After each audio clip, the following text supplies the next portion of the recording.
Greetings and salutations, I'm Thaumaturge, and welcome back to Quest for Glory 2, Trial by Fire. Right, now that we've matched wits with the wizards at wit, we have some time on our hands. Now, there's a particular side quest that I particularly want to get to, and it occurs to me that while I've been remembering that it's given to us by a particular character, it may be that I have to do something to prompt it. I may be misremembering. So I'm going to head out into the desert and see what happens if I do attempt to prompt it. So let's head out. Right, we've ridden out to the far eastern edge of the Shapirian desert, specifically on the northern edge, the edge closest to Shapir, and we found this somewhat odd-looking plant. The plant almost looks like a woman. Very odd. So let's return to the city. Your Saurus' natural homing instinct quickly sets you on the right path. There isn't much that we could do there yet. We perhaps want for a bit more information. And who do we turn to for information but Aziza the Enchantress? The plant. That is indeed a sad tale.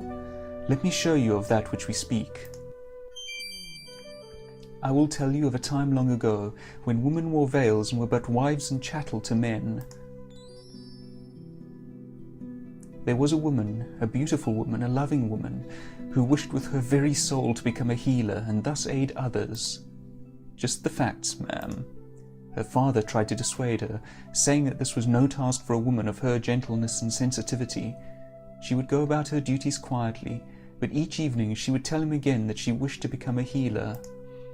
At last her father gave in, and she was trained in the art of healing, despite the jeers and condescension of the male students and teachers. She became a healer and removed her veil forever.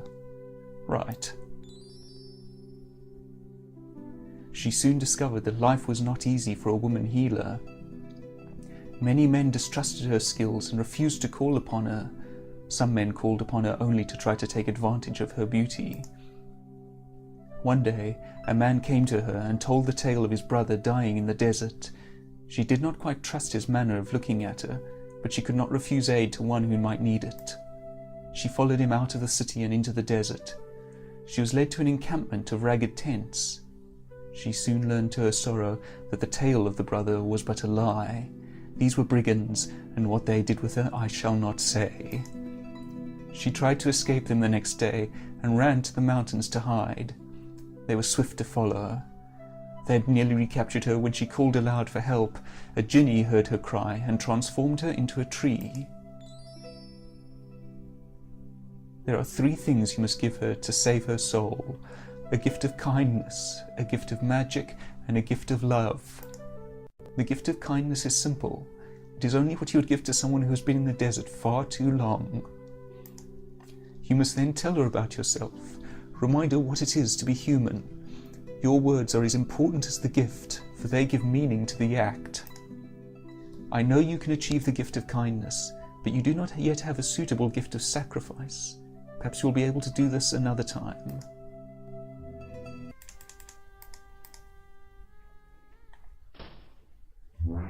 Gronk? The beast has been running through the city searching for you. There is no stopping him. You must take this thing back to the stables where it belongs.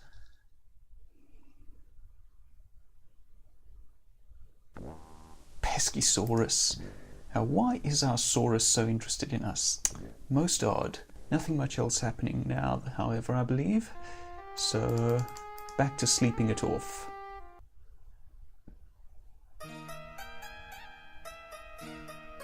The poet has personally asked you that you be present tonight, for he wishes to speak with you after his reading. Ah, excellent. We've been waiting for the poet to turn up. We have his purse to return. In that case, once again well, this time we're going to sleep until evening.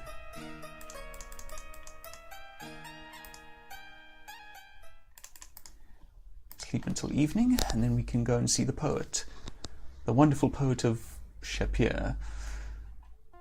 If the poet will soon speak, if you will but be seated. If it would If it would please the hero so, then there is that... let me start that again. If it would please the hero so, then there is that which he should know, a simple prize from Sultan Wides, for deeds of air the land does owe. From the Sultan what is wrong with me right now? From the Sultan Harun al-Rashid, may he reign forever, we present thee with this purse for thy services most brave and daring against the elemental of air. You receive the reward of 50 dinars.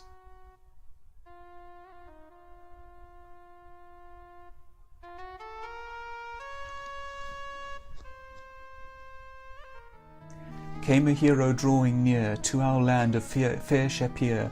The cater called and carried that one here.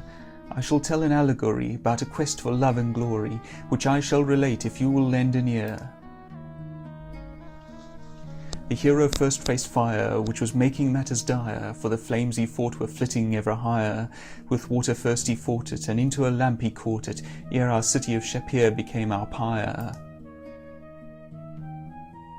The next he faced was air, which I'm sure that you're aware was blustering and blowing here and there, before the winds became our bane as a fearsome hurricane. With the bellows he caught it fair and square. So let us raise a cheer for the hero of Shapir, and remember that our praise is quite sincere, for in the quest for glory, as related by this story, is a hero who has saved us from our fear, is a hero who's a hero without peer. I'm not sure that that was actually an allegory. Now, a few things to which to attend here.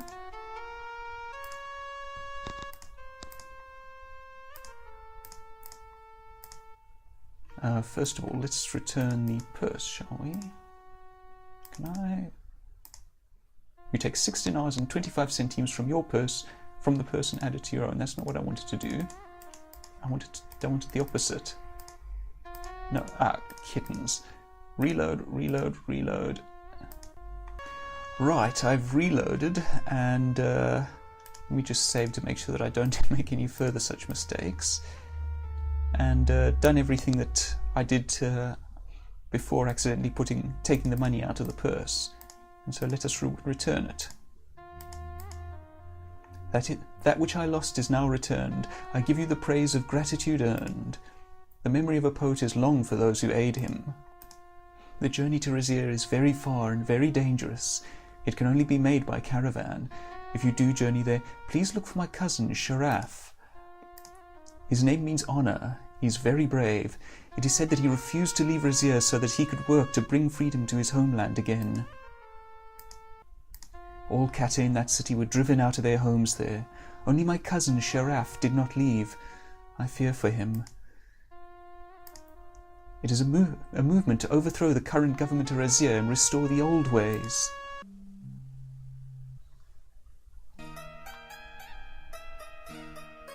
I fear, hero friend of the Kata, that Shapir again needs your aid.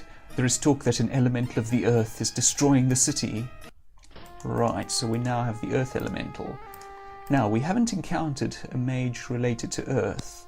To start with, we'll visit Aziza, as she knows a lot in general. Earth elemental. Perhaps it would be well to show you as well as to tell you about such things.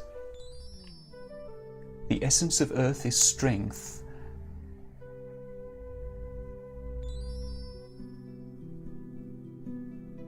It must be worn away before it can be captured, and it is only vulnerable to flame. It might be best contained in the type of cloth sack used to haul sand in this city. Right. Now there's one more person, I believe, who we can talk to. If they're there. Yes, in fact, I think we need to talk to them. Yes. It seems that Shapir again needs your skills. No one else in this city can handle such a magical being. If your leg had not failed you this morning, Rakesh, the elemental would be gone. Hero, you should have seen how Rakesh fought it. His sword burned brightly as he fought that monster. Rakesh be a great warrior still. I am afraid I have not the power to deal with the elemental now. It will require your skills and magic to overcome the thing, O defeater of elementals. If you do seek to defeat the earth elemental which now walks our streets, you must first understand its nature. The earth elemental is the magical essence of stone and rock. It is extremely dangerous and difficult to defeat unless you understand its nature. The nature of the earth elemental is to endure. It draws its strength from the very stones that make up this city. It cannot be defeated by a single blow, but must be worn away through your actions and its vulnerability to magical flame, such as a flaming sword. Fire disrupts the essence of earth and allows the elemental to be damaged. Without flame, the elemental simply cannot be defeated. You will need the magic of a flaming sword to defeat the earth elemental. Permit me to loan you my sword, Soul Forge. When you are in battle against the elemental, the flame of the sword will aid you. It will flame for the battle only, for it draws its strength from mine. Please leave the sword with Uhura in the guild hall when you are done with it. I was given the sword Soul Forge when I first became a paladin. Only a paladin has the will to make it flame. It will flame for you because I wish it to. Right.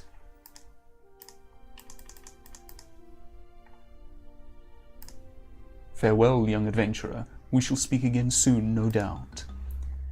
So we now have the sword Soul Forge. If we were playing as a wizard, we would use our flame bolts, I believe. Otherwise, I'm not sure what the thief uses. Maybe they get some sort of firebomb or some such. For fighter, of course, we get Soul Forge, and we could use the wizardly way, but I think let's do it the fighterly way. First, of course, we need to find the elemental. Or is that suspicious looking little bit on the simplified map, so let's try there.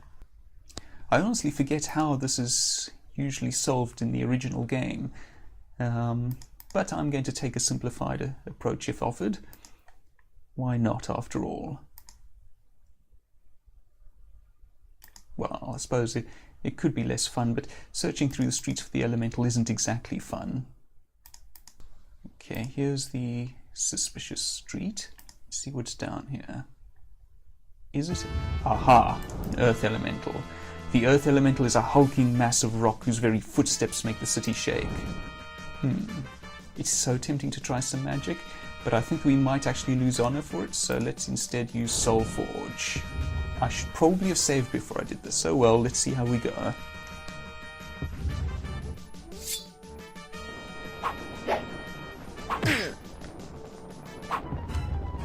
Oh. He's off, is he? Well, it's an opportunity to save.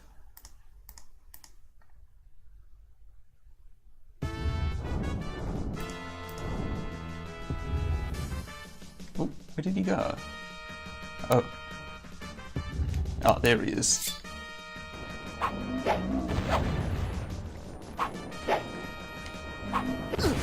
Oh, that hurt. Oh.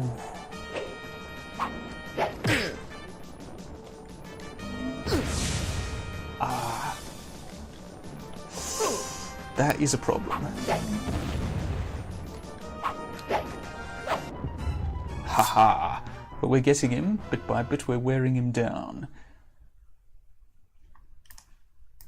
Keep saving. Keep giving chase. Ah, there we go. Oh, no? Ah.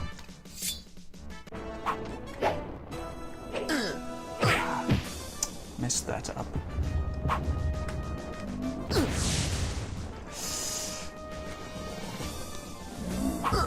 Oh, that hurt.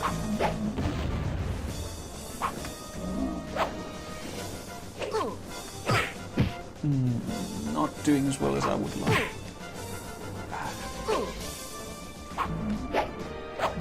Got you, there we go. Oh, that looked bad. I think he's learning. Oh, that's not good.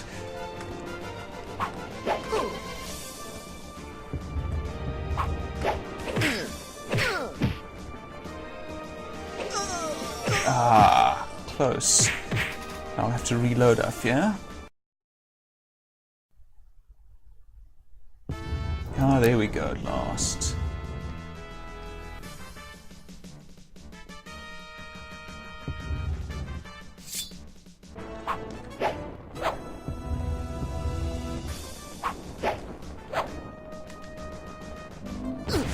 Oh. Can't do anything while I'm down like that. Oh. I don't know how to dodge that.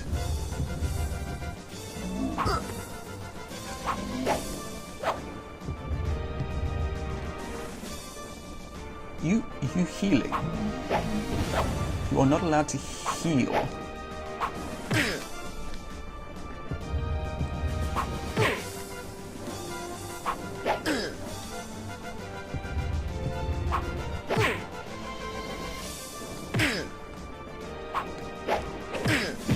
But I have him nearly down. So I can keep... Oh no, but he's wearing me down now.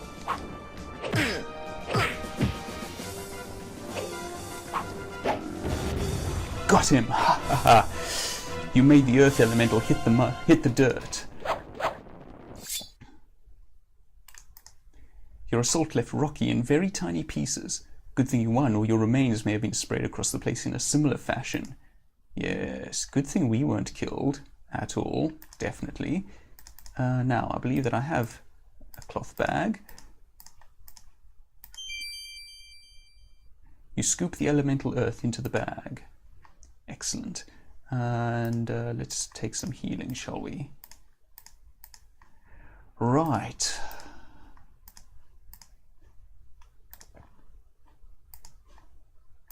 Now, with the Earth Elemental done, we want to go back to the Adventurers Guild Hall. Return Soulforge. You tell Rakesh you were honored to wield his sword in battle. Thank you. Thank you. Perhaps someday you'll earn the right to wield such a sword permanently. We're aiming for it.